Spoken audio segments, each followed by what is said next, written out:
Hey guys, what it is your girl Cadillac. Yes, I'm Cadillac Dixon. I'm the drama that is rapping and painting for justice. Hoping, because you got to hold your breath for justice. To see justice before it all fades to black. Yes, it's your girl Cadillac. Anyways, guys, I'm coming through today. 126. Girl. So, how today is looking for me, because y'all know y'all follow me throughout my day. I am getting over being sick.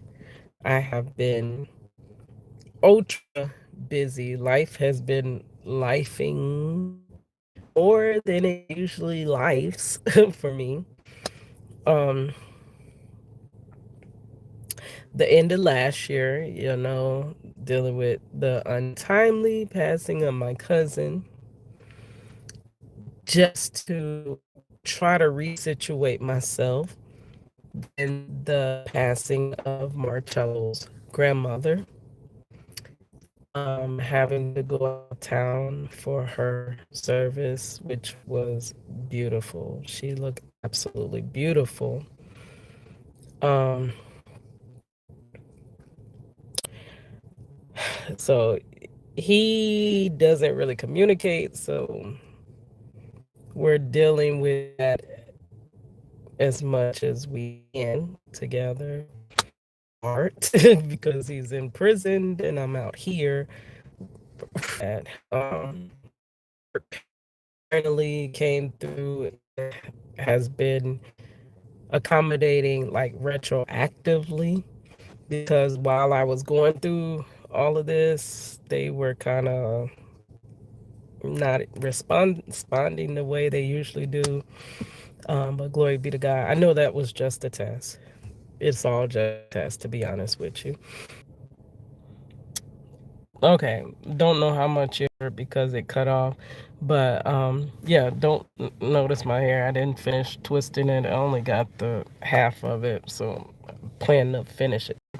But yeah, that's when I found out I'm a 1.5 diabetic, which is awkward, but in rare, just like I have keratoconus, which is a rare eye disease. So I always got something that's rare that most people don't deal with.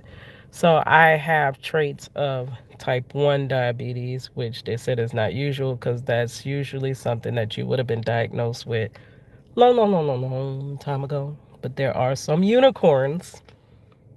I've always been that unicorn that get diagnosed with it later.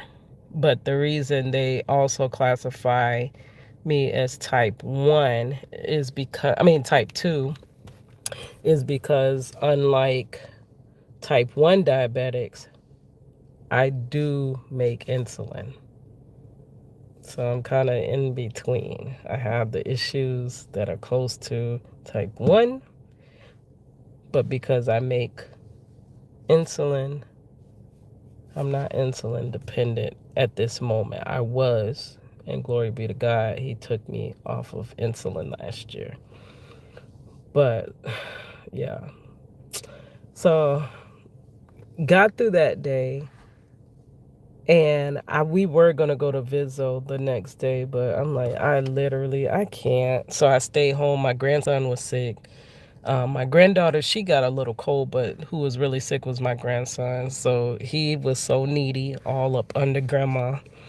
So it was hard trying to get myself better and to tend to and comfort him as he gets better. So then I ended up having to go to work that night because, you can't, you got to push through when you're sick. You still got to take your behind to work because we work to live and live to work. We hustle hard until it hurts. Work our fingers down to the bone. And once we pay our bills, we got nothing to come home with. So I got through that day at work. That second day was more easier. My aching stopped. My toes were aching, y'all. The joints of my toes. I'm like, why does everything is hurting? like pain, aching, and still trying to perform at your best, trying to not only do your job, but also trying to teach, because training I take serious, because I'm training the people that are going to work with me, right? But I'm also giving you all that I can give you so that you can be successful while you're here as an employee, right? Because I wanted that myself. I wanted everything necessary to be successful. So I don't just, some people don't take training seriously, or they get aggravated when people don't understand. And I'm a very slow learner. So I treat people definitely the way I definitely would want to be treated. Not that I am treated the way I would want to be. I'm never usually treated the way I would want to be. But I do always treat others the way I want to be treated. So the lady was so sweet. We got through it. I was like, I'm so sorry. I was so tired yesterday. I did tell her it was my sister's birthday, but I didn't tell her I was sick. So she was like, oh, you look more rested. Because she was like, you can see all in your eyes you tired. But not only being tired, I was actually sick as well. So I got through that night feeling a little bit better. And then it was Vizzo Day. So me and the kids yesterday visited Marcello. He as well was kind of getting over, I guess the bug hit them in behind the wall, which is bad, because when they get sick, it's harder. They don't have access to the things we have access. Marcello always trying to get things prepared so that easier is with all the preparation. It never is. Never look easy. Preparation. It never is. Never look easy. And I'm still chilling. I said I need to rest. All this stuff you've been playing with,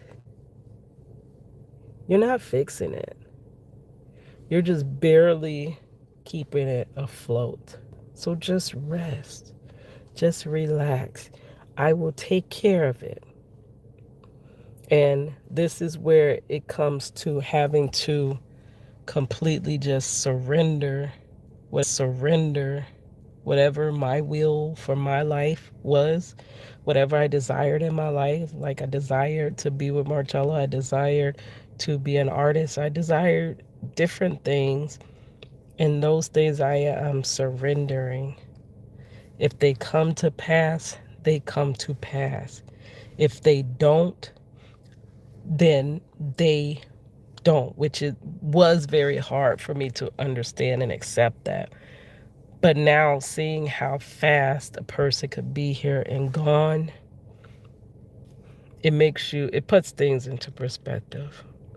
All right, guys, I'm gonna go because I don't know how much of this is even recording because it keeps going in and out. And then the sun beating through my windshield is overheating my phone in my hand.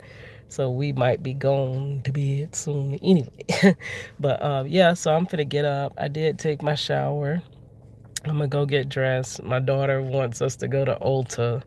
Like, girl, can you do anything that doesn't have to do with beautifying? I cut her slack because she is in nursing school. She got the kids. But oh, glory be to God, it did work out. Remember when I was telling you that she had that test?